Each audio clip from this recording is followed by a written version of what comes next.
যদি বাংলাদেশি ওখানে কেউ থেকে থাকে, এরকম তো আছে ভারতে। শেখ হাসিনা কি বাংলাদেশি না? আওয়ামী লীগের মন্ত্রীরা যারা আছে তারা বাংলাদেশি না? তার মানে হচ্ছে ভারতে বাংলাদেশি থাকে, মানে ওই ভিসা নিয়ে থাকে, ভিসা ছাড়া থাকে, এরকম বাংলাদেশি ওখানে আছে। পররাষ্ট্র মন্ত্রণালয় যেটা এনশিওর করতে পারে সেটা হচ্ছে যে আপনার ওখানে যদি কোনো বাংলাদেশি থাকে, সেটা যদি ধরেন শেখ হাসিনাও হয়, তাকে পুশিং করে পাঠানোর দরকার নেই, তাকে আপনি আইন ফলো করে পাঠান। এবং পররাষ্ট্র মন্ত্রণালয়ের উচিত স্বরাষ্ট্র মন্ত্রণালয়ের সাথে একযোগে কাজ করে এই যে সীমান্তে পুশিংয়ের ঘটনাগুলো ঘটছে, এগুলো আন্তর্জাতিক মহলে প্রচার প্রসারের ব্যবস্থা করা, যাতে আন্তর্জাতিক কমিউনিটি জানে যে এখানে একটা মানবতা বিরোধী অপরাধ হচ্ছে, আন্তর্জাতিক কমিউনিটি যেন জানে এখানে হিউম্যান রাইটস ভায়োলেশন হচ্ছে।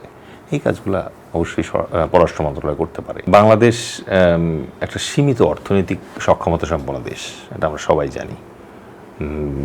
মানে আপনি যদি ভারতের সাথে তুলনা করেন, তাহলে আমাদের চেয়ে তো ওদের ইকোনমি মনে করেন যে 26-27 গুণ বেশি শক্তিশালী ইকোনমি। তো ভারত বাংলাদেশ সীমান্তে 4096 কিলোমিটার সীমান্তে অলরেডি বোধহয় 500-600 কিলোমিটার বাদে বাকি পুরা সীমান্ত জুড়ে অলরেডি কাঁটাতারের বেড়া লাগিয়ে ফেলেছে। বাংলাদেশের তো ওই রিসোর্স নাই, সুতরাং এটা একটা দুর্বলতা যে ওরা কাঁটাতারের বেড়া দিয়েছে। এখন আপনি যখন মানে বাউন্ডারি ওয়াল, সীমানা ওয়াল দেন আপনার এলাকায়, তখন কোথায় কয়টা পকেট গেট দিবেন এটা তো আপনি ঠিক করবেন, আপনার সুবিধা মতো ঠিক করবেন। এটা তো আপনার আরেক যে পড়শি আছে সে তো আর এটা আপনাকে ঠিক করে দিতে পারবে না। সুতরাং এই জায়গায় বাংলাদেশের যে সীমাবদ্ধতাটা, সেটা হচ্ছে রিসোর্সের সীমাবদ্ধতা। আমাদের যে সীমান্ত আছে, এই সীমান্ত জুড়ে আমাদের যদি একটা সড়ক থাকতো, তাহলে মনে করেন যে কমিউনিকেশনটা আরও বেটার হইতো। এবং এই কমিউনিকেশনটা একই সাথে আমাদের বিজিবির ভাইরা যারা আছে, যারা সীমান্ত পাহারা দেন, তাদেরও সুবিধা হইতো। তাদের ধরেন একটা বিওপি থেকে, বর্ডার আউটপোস্ট থেকে আরেকটা বিওপির দূরত্ব প্রায় 5 থেকে 7 কিলোমিটার। এখন অনেক জায়গায় আছে এই 5-7 কিলোমিটার মনে করেন যে কোনো পাকা সড়ক অথবা অন্য কিছু নাই, সুতরাং তাদেরকে পায়ে হেঁটে হেঁটে যেতে হয়। এই জন্য আমাদের সীমান্তটাকে বলা হয় পোরাস। পোরাস মানে হচ্ছে ছিদ্র ছিদ্র থাকা। তো আমাদের সীমান্তটা হচ্ছে এরকম ছিদ্র ছিদ্র। এটা একটা সীমাবদ্ধতা।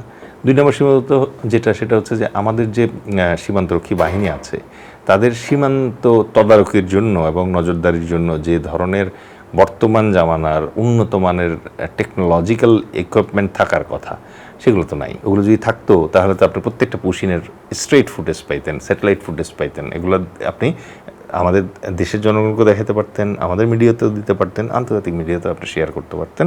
এবং কখনো যদি আপনি আন্তর্জাতিক কোর্টে এটা নিয়ে মামলা করতে চাইতেন, তাহলে আপনি এগুলো কিন্তু এভিডেন্স আকারে দেখাতে পারতেন।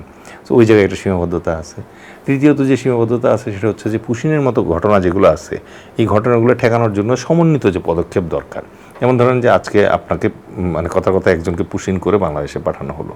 এখন এই লোকটা যখনই আসবে, এই লোকটার ফার্স্টে ভিডিও ধারণ করা, দ্বিতীয়ত হচ্ছে যে তার তো বিভিন্ন ধরনের তথ্য আছে, এই তথ্যগুলো লিপিবদ্ধ করা। বিজিবির তো ওই আইনি দক্ষতা নাই। বিজিবির সাধারণ একজন সৈনিক যখন সীমান্তে থাকে, তার তো এত দক্ষতা থাকে না।